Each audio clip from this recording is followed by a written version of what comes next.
എന്നേക്കാൾ നിലവാരവും എന്നേക്കാൾ സംസ്കാരമുള്ള ഒരാളാണ്. ഞാൻ തർക്കിക്കാനും വഴക്കിടാനുമില്ല. കാരണം പൊളിറ്റിക്കൽ നറേറ്റീവ്സ് ഉണ്ട് ഈ തെരഞ്ഞെടുപ്പിൽ. അത് LDFന്റെ ചങ്ക് തുളച്ചു പോകുന്ന പൊളിറ്റിക്കൽ നറേറ്റീവ്സ് ഉണ്ട്. ആ സബ്ജക്റ്റിൽ നിന്ന് ഒരാളും വഴിതെറ്റിച്ചു കൊണ്ടുവന്ന് നോക്കണ്ട. ആ സബ്ജക്റ്റ് വന്നുകൊണ്ടിരിക്കുകയാണ്.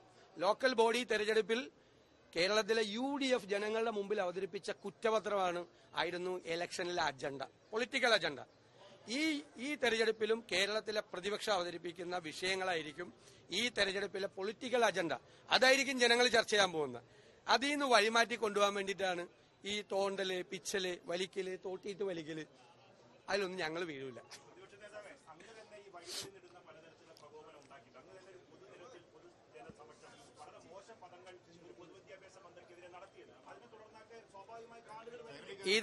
ഇതെല്ലാം ഞാൻ നിയമസഭയിൽ കൃത്യമായി മറുപടി പറഞ്ഞിട്ടുണ്ട്. വേറെ വല്ലതും ഉണ്ടോ? ഒക്കെ പറഞ്ഞു. വേറെ എന്തെങ്കിലും ഉണ്ടോ? ഇല്ലല്ല. അല്ല, അദ്ദേഹം സജീവമാണല്ലോ. നേരത്തെ തന്നെ ഞാൻ നിങ്ങളോട് പറഞ്ഞല്ലോ, അദ്ദേഹം സജീവമാണ്. മനസ്സിലായേ?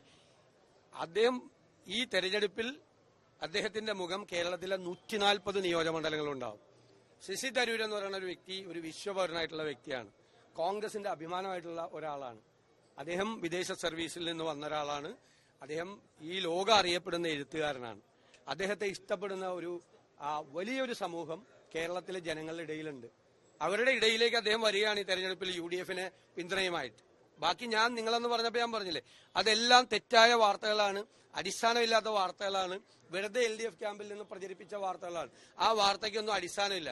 അദ്ദേഹം UDFനെ 100 സീറ്റിലധികം വാങ്ങി തിരിച്ചു കൊണ്ടുവരാൻ വേണ്ടിയുള്ള ഞങ്ങളുടെ പോരാട്ടത്തിന്റെ മുൻനിരയിൽ ഞങ്ങളുടെ അഭിമാനമായ ശശി തരൂർ ഉണ്ടാവും. സമയമുണ്ടല്ലോ.